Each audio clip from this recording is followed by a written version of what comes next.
한국은 세계에서 인터넷이 가장 빠른 나라 중 하나입니다. 지하철에서도 영상이 끊기지 않고 아파트 단지마다 기가비트급 광 케이블이 깔려 있죠. 그런데 요즘 뉴스에 스타링크라는 이름이 자주 등장합니다. 일론 머스크의 위성 인터넷 서비스가 한국에 들어온다는 겁니다. 가격만 보면 꽤 비싸 보이고 별도의 안테나, 장비도 필요합니다. 여기서 이상한 질문이 생깁니다. 이미 인터넷이 이렇게 빠르고 저렴한데 왜 위성 인터넷이 뉴스가 되는 걸까요? 오늘은 이 질문에서 시작해 보겠습니다. 본론에 들어가기 전에 스타링크가 뭔지부터 짚고 가겠습니다. 스타링크는 스페이스X가 운영하는 위성 인터넷 서비스입니다. 우리가 쓰는 일반 인터넷과는 연결 방식이 다릅니다. 우리가 집에서 쓰는 인터넷은 대부분 지상망입니다.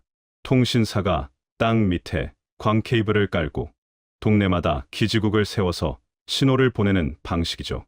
스타링크는 그 케이블과 기지국 대신 하늘에 떠 있는 위성을 씁니다. 위성이 신호를 쏘고 사용자는 접시 모양 안테나로 그 신호를 받습니다.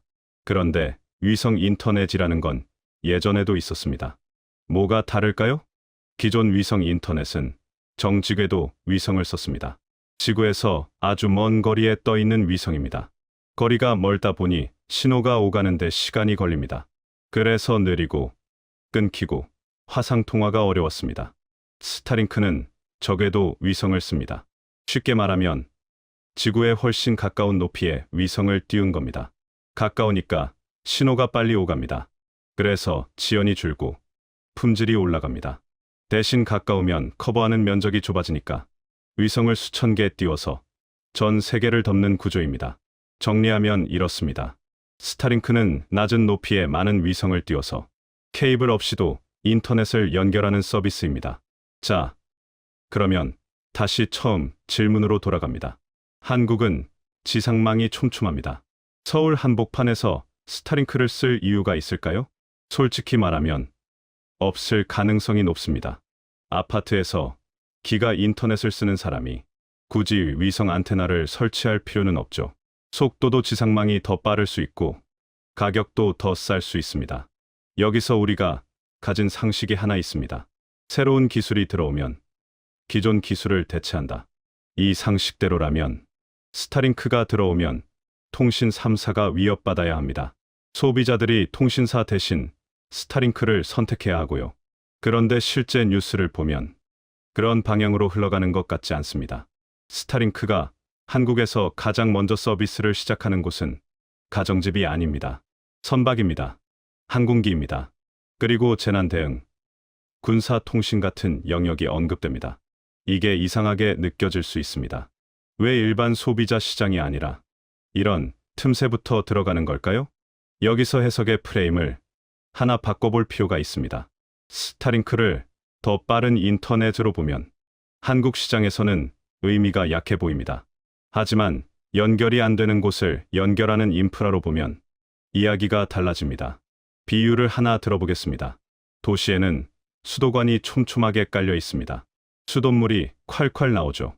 이런 곳에서 생수를 사서 먹는 사람은 맛이나 편의 때문에 선택하는 겁니다. 그런데 산속 캠핑장은 어떨까요? 수도관이 없습니다. 여기서는 생수가 사치제가 아니라 필수제가 됩니다. 스타링크도 비슷하게 읽을 수 있습니다. 서울 아파트에서 스타링크는 굳이입니다.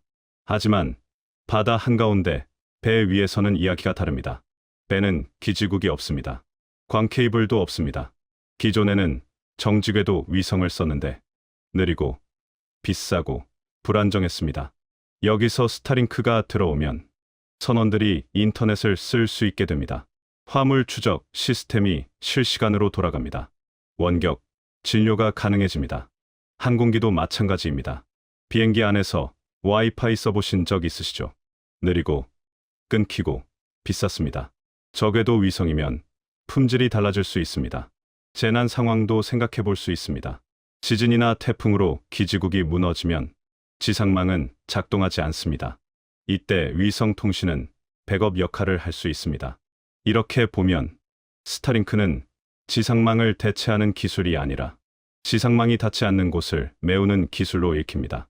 결국 스타링크는 더 빠른 인터넷이 아니라 끊기더라도 연결을 유지하는 방식에 가깝습니다. 자, 그러면 여기서 첫 번째 질문을 던져보겠습니다. 누가 돈을 내는가? 새로운 서비스가 시장에 들어올 때 누가 비용을 지불하느냐를 보면 그 서비스의 성격이 보입니다. 스타링크의 경우 한국에서 초기 고객은 누구로 관측되고 있을까요? 해운사입니다. 항공사입니다. 그리고 정부 기관, 기업의 재난대응 부서 같은 곳이 언급됩니다. 이들의 공통점이 있습니다. 연결이 끊기면 안 되는 상황에 놓여 있다는 겁니다. 해운사 입장에서 생각해 보겠습니다. 배 한 척이 바다에서 통신이 안 되면 화물 위치를 실시간으로 파악할 수 없습니다. 긴급 상황에 대응이 늦어집니다. 선원 복지 문제도 생깁니다. 요즘 젊은 선원들은 인터넷이 안 되면 승선을 꺼린다고 합니다. 이런 상황에서 위성 인터넷 비용은 사치가 아니라 운영 비용으로 정당화됩니다. 기업 입장에서도 마찬가지입니다. 재난 시 통신이 끊기면 업무가 마비됩니다. 이걸 업무 연속성, 영어로 BCP라고 부릅니다. Business Continuity Plan. 쉽게 말하면 문제가 생겨도 업무가 멈추지 않도록 미리 준비해두는 설계입니다. BCP, 관점에서 위성통신은 보험입니다. 평소에는 안 쓰지만 지상망이 무너졌을 때 작동하는 백업 라인인 거죠. 이렇게 보면 스타링크의 초기 시장은 일반 소비자가 아니라 연결이 끊기면 비용이 발생하는 조직으로 읽힙니다. 개인이 월 몇만 원 내고 쓰는 구조가 아니라 기업이나 정부가 인프라 비용으로 지출하는 구조입니다. 그럼 이제 다음 질문으로 넘어가 보겠습니다. 경쟁의 축이 어디로 이동하는가? 한국 통신 시장은 오랫동안 속도 경쟁을 해왔습니다. 100메가에서 기가로, 기가에서 10기가로. 우리가 더 빠르다가 마케팅 포인트였죠. 그런데 스타링크가 들어오면 경쟁의 축이 조금 달라질 수 있습니다. 위성 인터넷은 속도에서 지상망을 이기기 어렵습니다. 광 케이블은 빛의 속도로 데이터를 보내니까요. 대신 위성 인터넷이 강한 영역이 있습니다. 커버리지입니다. 어디서든 연결된다는 것. 그리고 생존성입니다. 지상 인프라가 무너져도 작동한다는 것. 이렇게 보면 스타링크는 더 빠른 인터넷으로 경쟁하는 게 아니라 연결이 안 되는 곳과 연결이 끊기면 안 되는 상황에서 가치를 만드는 구조로 읽힙니다. 이건 통신 3사 입장에서 보면 직접적인 위협일 수도 있고 아닐 수도 있습니다. 도심, 가정용 시장에서는 경쟁이 크지 않을 수 있습니다. 하지만 해상, 항공, 재난 대응 같은 영역에서는 새로운 플레이어가 들어온 셈이죠. 여기서 중요한 건 통신 3사가 망하느냐 아니냐가 아닙니다. 그보다는 돈이 되는 구간이 어디로 움직이느냐를 보는 게 뉴스를 해석하는 데 더 유용합니다. 이 부분은 다음 편에서 더 자세히 다뤄보겠습니다. 이제 마지막으로 앞으로 뉴스를 볼 때 무엇을 확인하면 좋을까? 스타링크 관련 뉴스가 나올 때 몇 가지 질문을 던져보시면 좋겠습니다. 첫 번째, 실제 고객이 누구인가? BC인가? BB인가? 일반 소비자를 대상으로 하는 서비스인가? 기업이나 기관을 대상으로 하는 서비스인가? 이걸 보면 시장의 성격이 보입니다. 두 번째, 어떤 맥락에서 도입되는가? 더 빠른 인터넷으로 도입되는가? 백업망이나 재난 대응로로 도입되는가? 속도 경쟁이면 지상망과 정면 충돌이지만 백업망이면 보완제에 가깝습니다. 세 번째, 규제와 인프라 조건은 어떻게 정리되고 있는가? 위성 인터넷이 작동하려면 한국 내 지상국이 필요합니다. 위성이 받은 데이터를 지상 네트워크로 연결하는 시설이죠. 이 지상국을 어디에, 어떤 조건으로 설치하느냐? 주파수는 어떻게 배분됐냐? 이런 규제 이슈가 뉴스에 나올 겁니다. 이건 확정된 게 아니라 진행 중인 논의입니다.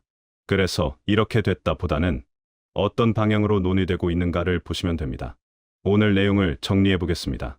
스타링크가 한국에 들어온다는 뉴스. 이걸 통신혁명이나 통신 3사 위기로 읽기 전에 몇 가지 기준을 먼저 확인해 보시면 좋겠습니다. 하나, 초기 고객이 누구인가? 개인인가? 기업 기관인가? 둘, 경쟁의 축이 어디인가? 속도인가? 커버리지와 생존성인가? 셋, 규제와 인프라 조건은 어떻게 움직이고 있는가? 이 세 가지를 기준 삼아 뉴스를 보시면 대단하다 또는 별거 아니다라는 감상 대신 구조가 보이기 시작할 겁니다. 다음 편에서는 통신 3사 이야기를 해보겠습니다. 망하느냐 아니냐가 아니라 역할이 어디로 이동하느냐라는 관점에서요. 오늘 영상은 여기까지입니다.